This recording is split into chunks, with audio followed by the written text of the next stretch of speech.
Dobrodošli u treću epizodu According to Kristina podcasta, gdje pričamo na temu ličnog i profesionalnog razvoja, produktivnosti, putovanja, ali i o mnogim drugim stvarima važnim svakoj odrasloj osobi. U ovoj epizodi podcasta moći ćete da čujete nešto više o tome koje vrste planera postoje i kako se te vrste međusobno razlikuju, kako se koristi planer i zašto se uopšte koristi planer.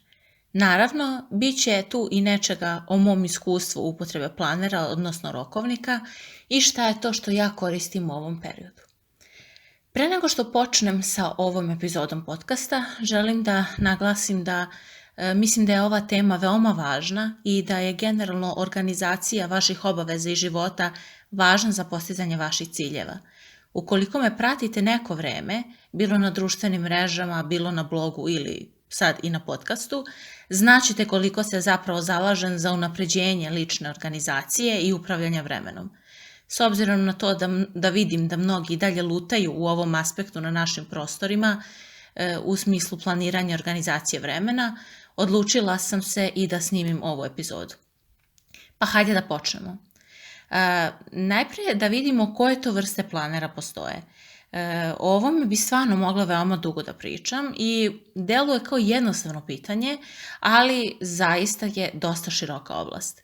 Postoji mnogo podela planera, mislim da je najbolje da kažemo da vrste zavise od toga koju podelu gledate, a ja ću pokušati da vam kažem nešto o svakoj od njih, jer mislim da prosto je važno za ovaj nastavak priče. I ukoliko mislite da nije bitno koju vrstu planera ćete koristiti, ipak ću morati da vas demantujem. Ove dve stvari su zapravo u direktnoj korelaciji, znači vrsta planera i korišćenja planera. Ukoliko koristite neki planer koji vam ne odgovara, odnosno ukoliko nabavite neki planer koji vam ne odgovara, to će se direktno odraziti na njegovo korišćenje, odnosno nećete biti toliko motivisani da koristite planer i prosto neće on raditi ništa za vas.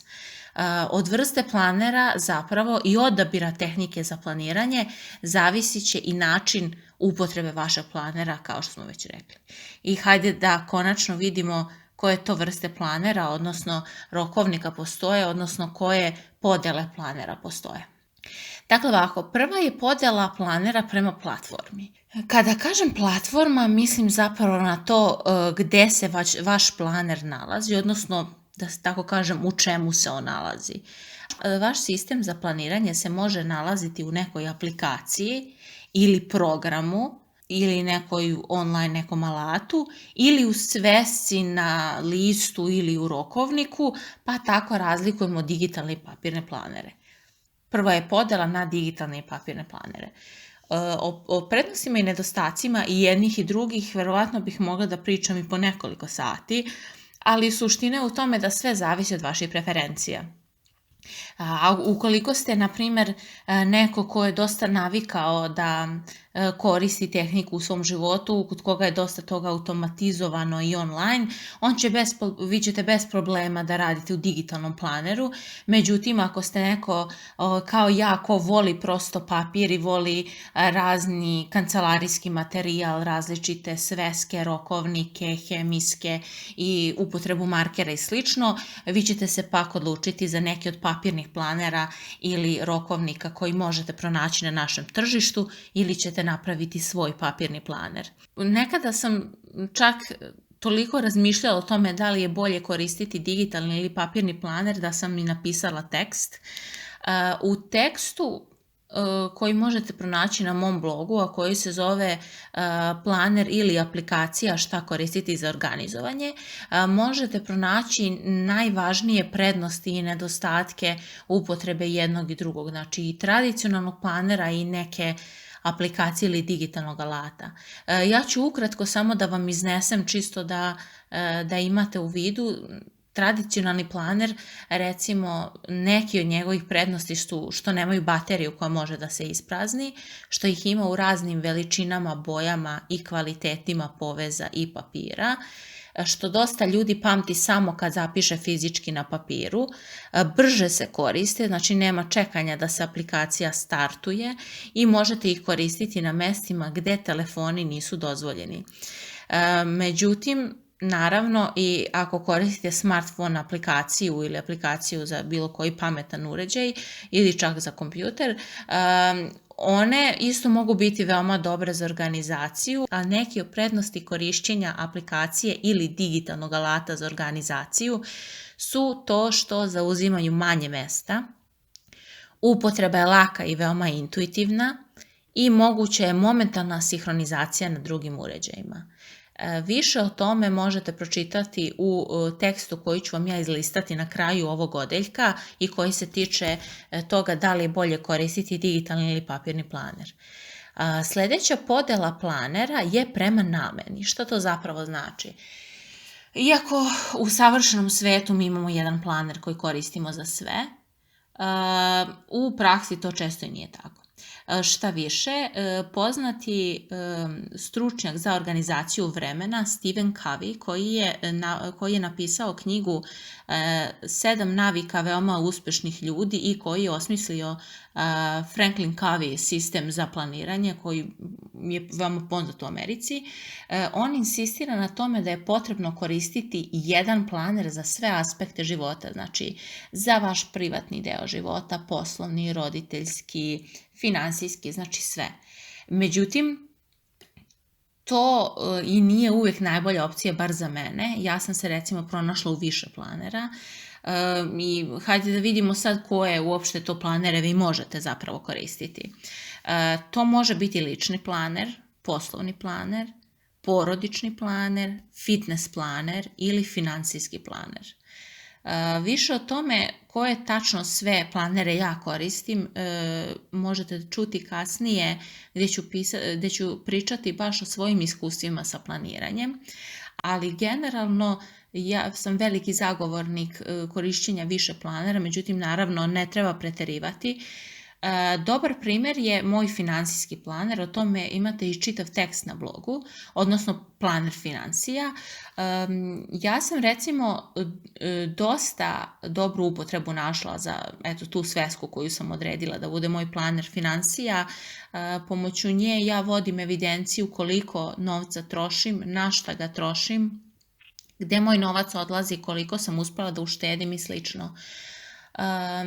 To je znači prosto jedan od planera specijalne namene koje ja imam. Ne radi se o nekom, kako da kažem, ta sveska nije namenjena za taj planer, to je najobičnija jedna sveska koja je malo deblja.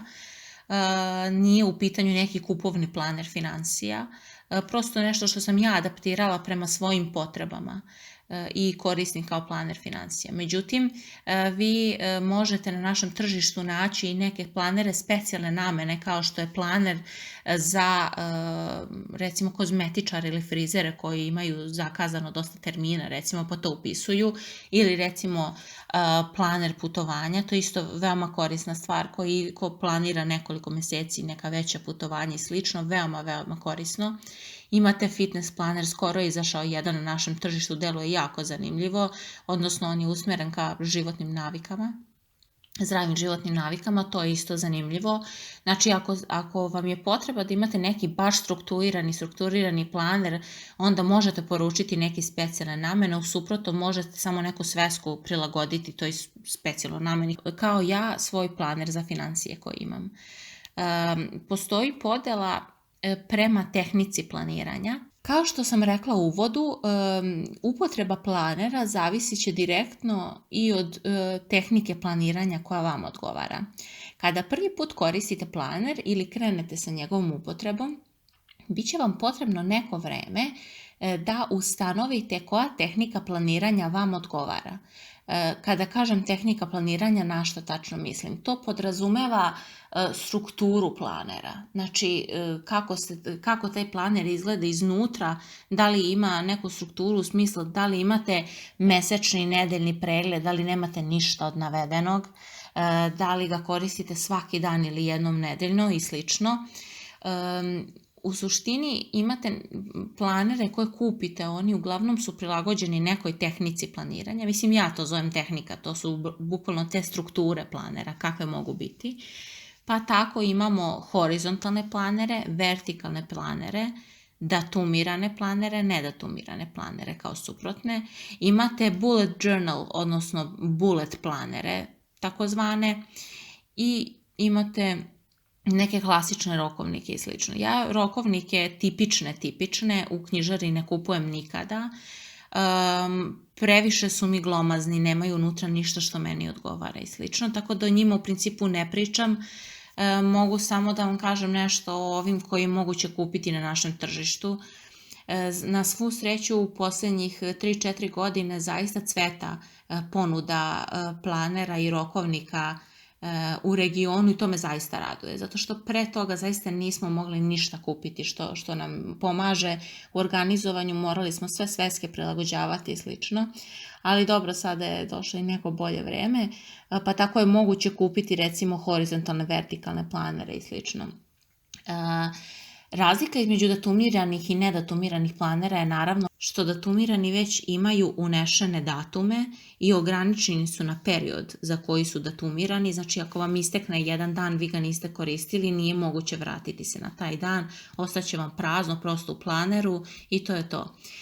Nasuprot njemu, nedatumirani planeri nemaju ubeležene datume unapred, što znači da ako recimo hipotetički kad putujete negde na odmor, nećete da planirate apsolutno ništa u vašem, recimo, poslovnom planeru, on će kasnije moći da se iskoristi zato što prosto ti datumi nisu, da kažem, proćerdani, nego se možete vratiti na njih jer u principu nema datuma, vi ih sami upisujete. Znači, to je razlika između datumiranih i nedatumiranih planera. Kada su u pitanju horizontalni i vertikalni planeri su obično podeljeni po danima ili su to na nedeljnom nivou. Imate nedeljni pregled pa imate za svaki dan horizontalni deo gde pišete i on je super ako nemate ne znam koliko obaveza ili ako niste preterani ljubitelj checklista. Sa druge strane imate vertikalni planer koji je super ako ga koristite recimo za zakazivanje nekih termina ili ako ga koristite kao poslovni planer. Zato što vertikalni planeri uglavnom imaju satnicu. Meni je to stvarno super jer sam koristila kada sam radila od kuće freelance. Koristila sam taj vertikalni planer sa satnicom da primenim time blocking tehniku. Reč je o tehnici gde vi zapravo pravite sami blokove vremena i obeležavate ih i tada radite samo tu neku aktivnost koja je planirana. Naprimjer, ako kažete 2 sata ću sada da sređujem nokte, hipotetički, onda obeležite tih 2 sata, podelite prosto ceo dan, ostatak dana na ono na što vam je potrebno da uradite za taj dan i to se zove time blocking, znači vi ste blokirali to vreme za sve drugo osim za tu aktivnost. Što se tiče bullet planera, odnosno bullet journal kao bullet, neki žurnal da kažemo, odnosno kao neki dnevnik koji kasnije možete koristiti zapravo i kao planer, odnosno već ga koriste mnogi. Reč je zapravo o jednoj svesci, mislim, možete da uzmete bilo kakvu svesku. Uglavnom se kao bullet journal koristi sveska koja ima tačkice, znači nema linije, nema kvadratiće, nego ima tačkice ili bez ičega. Postoji i čovek koji je izmislio taj čitav koncept i možete više o tome pogledati na YouTube. Meni je lično zanimljivo da gledam i ljudi taj bullet journal, odnosno bullet planner koriste jako zanimljivo i na neke kreativne načine. Ja nisam, nažalost, baš toliko kreativna, mada neku formu bullet planera ja koristim za svoj planer financija. Eto, toliko ću da kažem. Nekako on je baš onako, nema nikakva ograničenja, možete dosta toga sami da odredite, međutim to je nekima i problem kada nemaju strukturu, onda imate za svaki mesec pravite mesečni pregled, nedeljni pregled, to nekome može biti komplikovano ili neko nije dovoljno kreativan kao ja recimo i prosto se od toga odustane, a da ne biste odustali od planera, ipak je važno da on bude u tehnici koja vama odgovara. Što zapravo pričamo i od početka. Sada smo završili sa podelama planera, znači sada smo se upoznali sa nekim bazičnim vrstama planera i od toga svega zavisi da kako ćete vi koristiti taj planer. Ja ne mogu znati, nažalost, kakav planer ste odabrali ili koji se vama sviđa. Kažem, vama će trebati, ako prvi put koristite planere, treba će vam neko vreme da prosto ustanovite koji vam najviše odgovara. Ja ću pokušati nekako generalno da kažem šta je to važno i da rešim neke dileme kad je reč o upotrebi planera. Znači, sada prelazimo na deo kako se koristi planer. Upotreba planera direktno zavisi od omiljene tehnike planiranja, odnosno od tipa planera, o čemu smo govorili već ranije. Znači, upotreba planera je prilično individualna i zavisi od toga da li ste, recimo, zaposleni ili ne, u kom ste doba života, kojim poslom se bavite, šta sve od obaveza imate od kuće, da li imate obaveze u vezi sa decom ili ljubimcima i slično. I ovdje ću pokušati da dam neke generalne smernice za efikasnu upotrebu planera, da bar znate odakle da počnete kada krenete da koristite planer. Jedna od čestih dilema je da li da koristim jedan planer za sve ili više planera. U zavisnosti od toga koliko je, da kažem, komplikovan vaš život, vi ćete odrediti da li da koristite jedan ili više planera. Ono što se meni pokazalo efikasno i o čemu ću još i više pričati u poslednjem delu ovog podcasta je da ne mešam obaveze i neke stvari, nego da prosto razgraničim. Najveća pomoć mi je bila razgraničavanje privatnog i poslovnog planera, koji se na nekim mestima prepliću. Znači, upotreba planera zapravo zavisi od vaših prioriteta.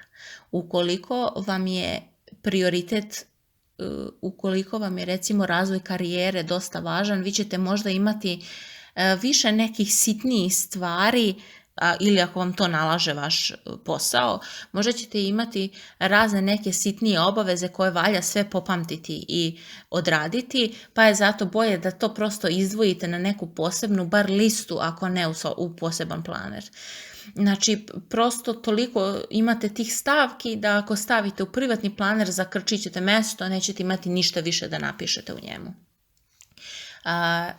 To je, na primjer, ako vam je posao takav ili to nešto nalaže, ili recimo ako imate neki poseban aspekt života koji želite da napredite, tipa fitness, pa imate fitness planer, pa recimo ako želite da se zdravo hranite i krenuli ste na treninge, pa tu možete pisati kako napredujete, kada su vam zakazani treninzi, odnosno kada idete, kada ste realizovali treninge u odnosu na planirane i slično.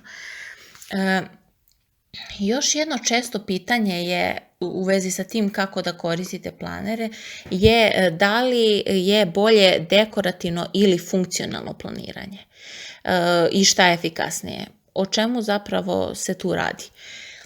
Postoji poseban jedan tekst na mom blogu na temu dekorativnog i funkcionalnog planiranja.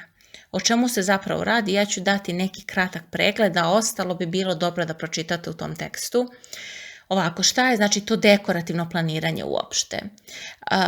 Dekorativno planiranje predstavlja način planiranja u kome se nekako pri zapisivanju obaveza i upravljanja vremenom koriste neki dekorativni dodaci, kao što su markeri, bojice, svetlucave hemijske, oni stikeri u raznim oblicima i sa raznim likovima, dekorativne spajalice, obeleživači, razne neke motivacione kartice i slično.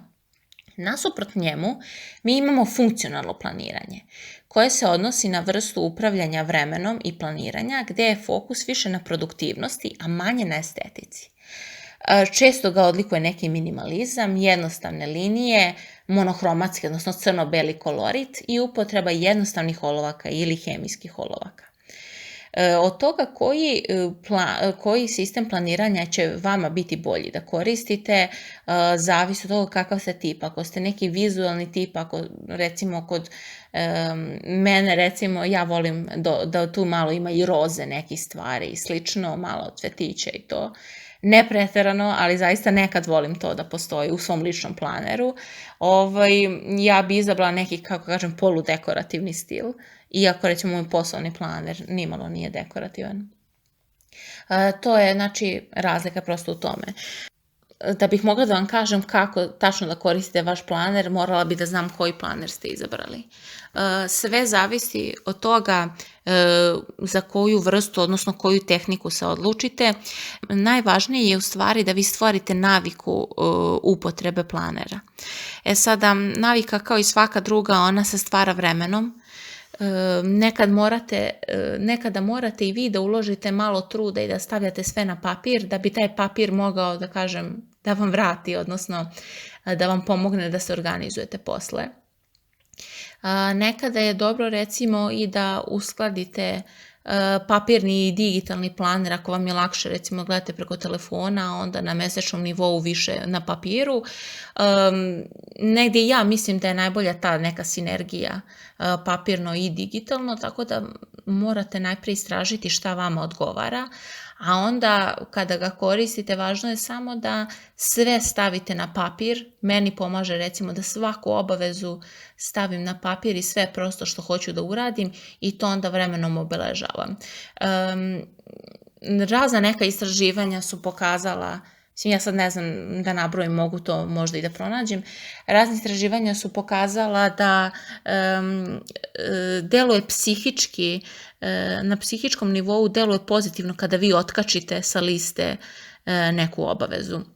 Zato recimo mnogi ljudi funkcionišu i tako sam ja krenula sa svojim planiranjem po principu to-do lista, koje naravno možete i vi da pišete u vašem planeru ili posebno. Uglavnom, planer vam zaista može pomoći da budete bolje organizovani.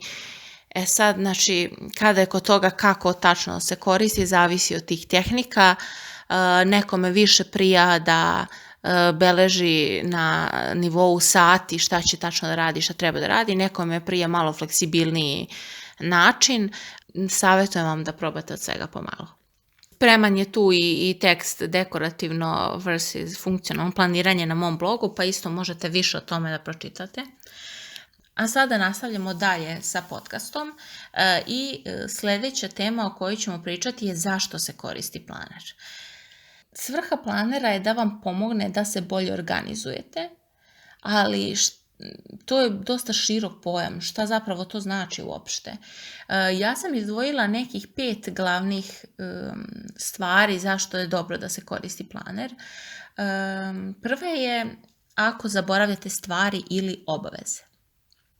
Dešava se da koliko god mi bili u kontaktu i na Fejsu i na Instagramu i dopisujemo se i slično i obeležimo u Google kalendaru, dešava se da ipak zaboravimo na neke stvari.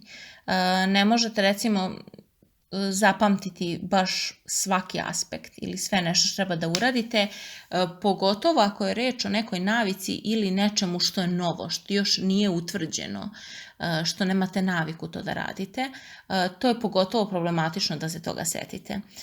Ono što ja volim je da sve važne neke stvari koje treba da obavim i u koje su uključene drugi ili nisu, čak i ako ih obavljam samo ja to sve volim da zapišem. Ako je u pitanju neki određeni datum, ja to zapišem na taj određeni datum i slično. Ako je nešto što mi treba podsjećanje za to, ja volim to da prebacim i u elektronski oblik i navijem podsjetnik tako da me moj Google kalendar podsjeća na to isto. Recimo to je kad imam zakazano recimo kod frizera ili slično. Znači nešto u što su uključeni drugi ljudi i ne smijem prosto da propustim. Sljedeće je, znači, ako ne stižete da realizujete sve što ste planirali. Znači, vi na dnevnom nivou možete da isplanirate nešto, recimo, i to nigde ne zapišete i sad kažete, znam ja treba to i to, ili ako odem u prodavnicu kupit ću to i to. Međutim, iskrsnu neke stvari koje su recimo hitnije i bitnije od tih koje ste vi planirali i prosto oduzmu vam određeni deo dana, određeni nivo energije, ma bilo šta. I vi ne stignete da uradite sve što ste planirali. Što je još gore, vi zaboravite na neke stvari koje ste planirali. Recimo, tako se može desiti da zaboravite čak i važne datume, tako što prosto život vas uhvati u mašinu i ne razmišljate o tome. Može se desiti da vi na kraju dana imate vremena nešto da uradite, ali zbog tog nekog uzbuđenja, frke, trke, šta vam je sve iskrslo, zaboravite skroz na neke stvari koje ste planirali, pa se to onda povuče na druge dane, pa potisne one druge obaveze i slično. Moj je savjet, znači da sve stavite na papir, sve navedete, čak i najsitniju obavezu kao što je popiti C vitamin ujutro, kao što ja imam u svom planeru. Da, dotle idem, toliko je banalno. Prosto stvorit ćete sebi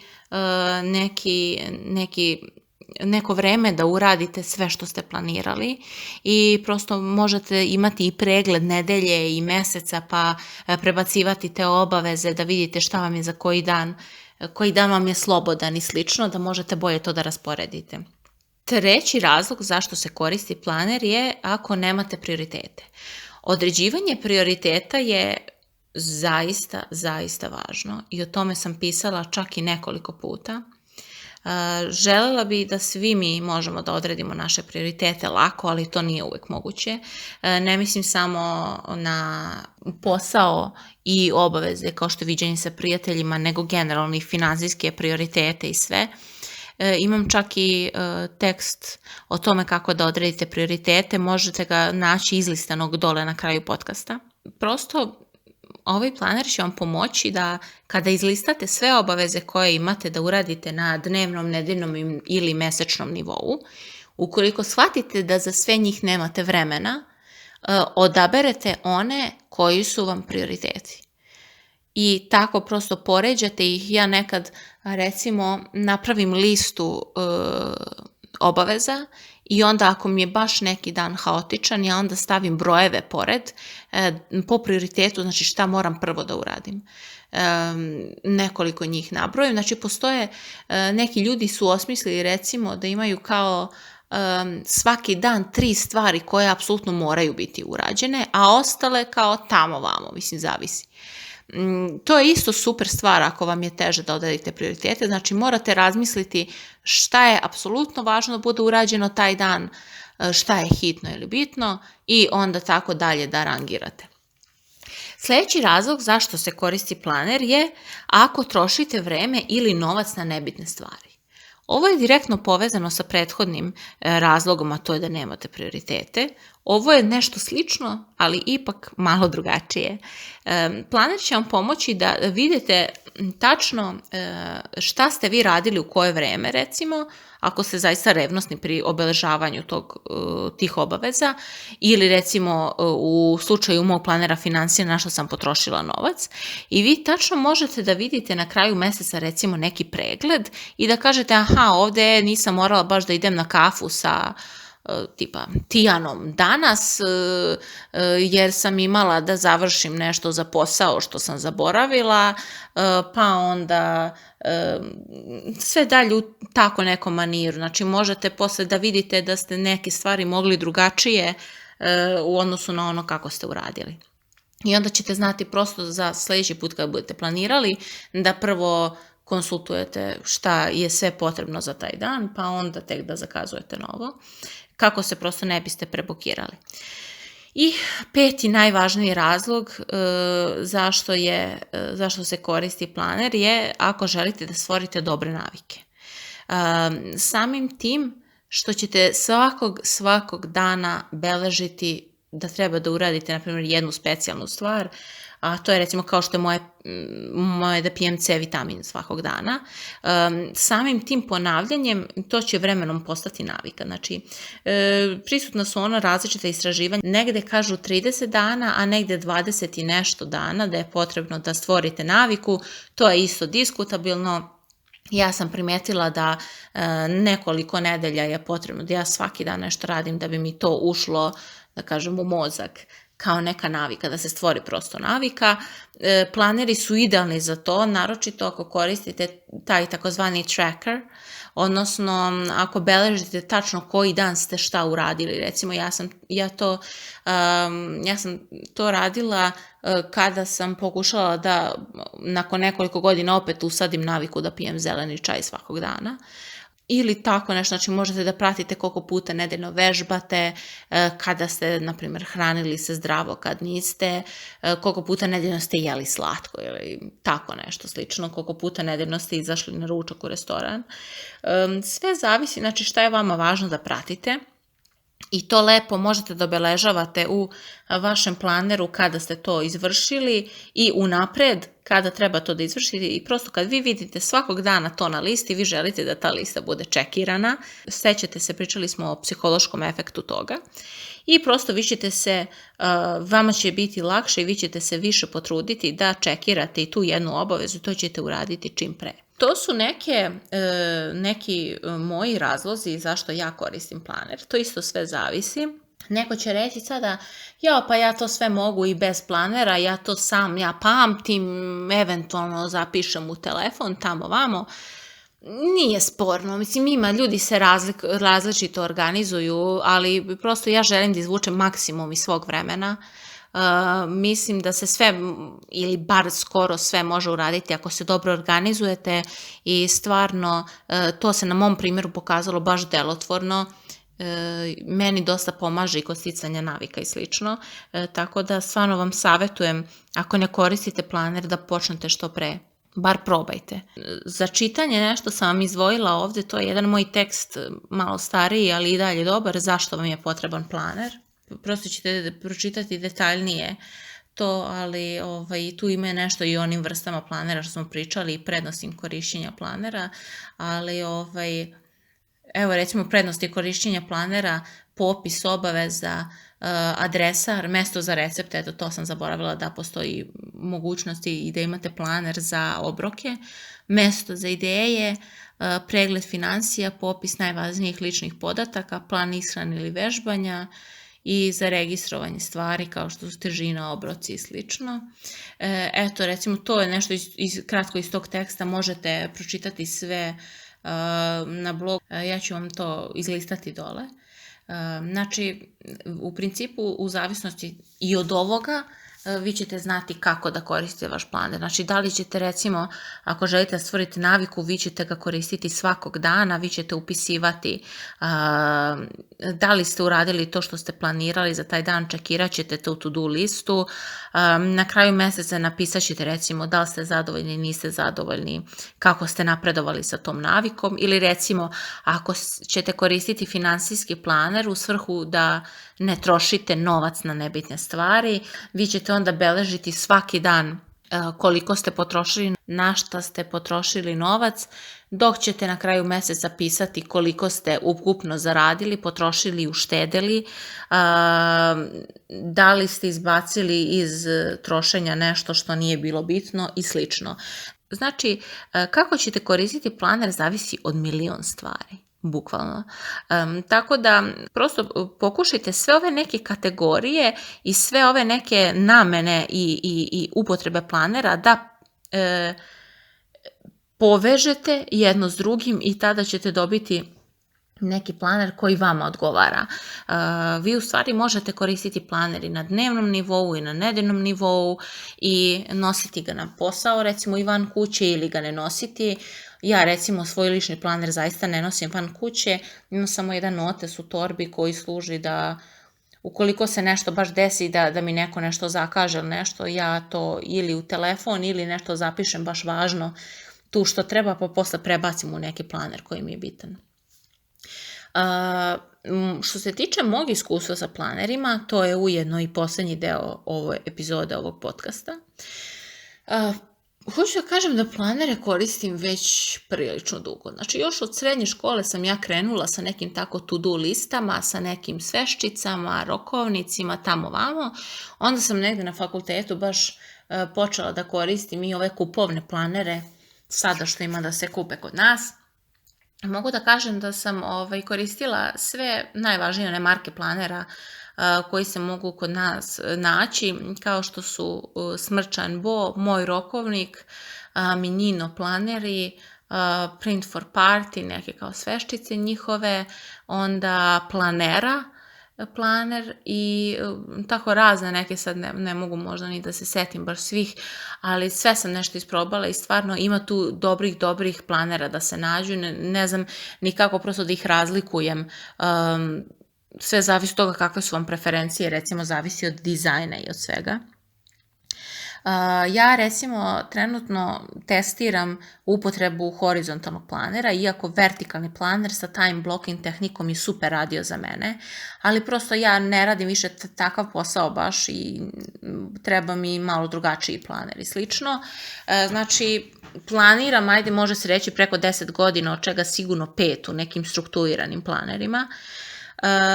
Ono što ja trenutno koristim od planera su lični planer, poslovni planer, finansijski planer i planer za blog. Lični, poslovni i finansijski planer ja koristim svakog dana, dok planer za blog koristim nekoliko puta mesečno i njega kombinujem sa Google kalendarom jako, znači i sa jednim Excel sheetom. To mi baš super funkcioniše i stvarno bi preporučila ako planirate da započnete blog ili imate blog da napravite neki vaš blogerski planer i stvarno mnogo pomaže kod organizovanja tekstova, obaveza i slično, ideja. Znači, to su neki planeri koje ja trenutno koristim, mislim koje već neko vreme koristim, uvek sam imala odvojene i lični poslovni, to mi mnogo olakšava posao. Moje omiljene tehnike planiranja su vertikalno planiranje, horizontalno planiranje i bullet journal tehnika, da kažem. Vertikalno volim, ali trenutno nije primenjiva za mene. Horizontalno planiranje, ovo što ja sad radim, imam moj rokovnik planer. I bullet journal tehnika, neku formu te tehnike ja sad koristim kod svog planera financija. I to mi je super, mislim, nekad me zaista muči malo da to sve crtam, da pravim to zaglavlje i to, i sad sam uzela i nešto novo što će mi možda biti malo lakše u tome da radim, ali ajde za sada koristim taj moj planer financija takav, uskoro nešto i menjam, ali kažem neku formu toga ja sad koristim kod mog planera financija. Generalno ja nisam neki ljubitelj digitalnog organizovanja. Da, koristim nešto od aplikacija, na primjer Trello za neke poslovne svrhe, koristim, kao što sam rekla, Google Drive i Google kalendar za blog, tu mi se sve nalazi za blog, mislim, baš je prisutna ta neka sinergija između digitalnog i papirnog planiranja za moj blog i podcast. Ali generalno za lično, recimo, planiranje nisam zaista neki ljubitelj. I to uglavnom radim u papirnim planerima, pa onda ako je nešto vremenski određeno, ja to onda stavim na Google kalendar. Ali kažem, ne koristim neke još specijalne aplikacije, ne, ja više volim nekako papirno to. Vi u svakom slučaju imate da pročitate tekst Moja rutina planiranja, to je malo stariji tekst i potreban mu je možda i mali update, ali kako ja tu stalno nešto testiram i menjam, ipak ćete pronaći nešto važno što ja i dalje upotrebljavam, recimo, tako da preporučujem vam to da pročitate. To bi bio kraj nekako moje ove priče o planerima. Kao i uvek, ja sam vam spremila neke korisne tekstove koji bi vam mogli biti korisni, a koji se tiču teme koja je obrađena u ovom podcastu. To su 5 saveta za bolju ličnu organizaciju, planiranje za minimaliste, jedna sveska, jedna aplikacija, planer financija, zauzdajte trošenje i štedite planski, kako da radite produktivno čak i kada ste umorni, odredite prioritete, povećajte produktivnost. Da li uopšte vi koristite planere, zašto ih koristite ili ne koristite i šta mislite generalno o ponudi strukturiranih planera na našem tržištu? Odgovore možete pisati u komentaru na blog ili na YouTube gde vam je zgodno. Nadam se da ste iz ovog podcasta čuli nešto interesantno. Kažem, možda nije toliko detaljno kao što ste očekivali za upotrebu planera, ali sve zavisi od tehnike koju odaberete i sistema. Ja sam tu da odgovorim na neka pitanja, naravno, ako imate kako da efikasnije koristite, ali morate mi navesti tehniku koju koristite, odnosno tip planera koji koristite, pa se nekako možemo i raspričati na tu temu. U svakom slučaju možete mi pisati u komentaru. Hvala vam što ste slušali 3. epizodu According to Christina podcasta. Ukoliko vam se ovaj sadržaj svideo, podelite ga sa drugima na društvenim mrežama. Podcast trenutno možete pratiti na According to Christina sajtu, YouTube kanalu i SoundCloudu. Hvala vam na slušanju.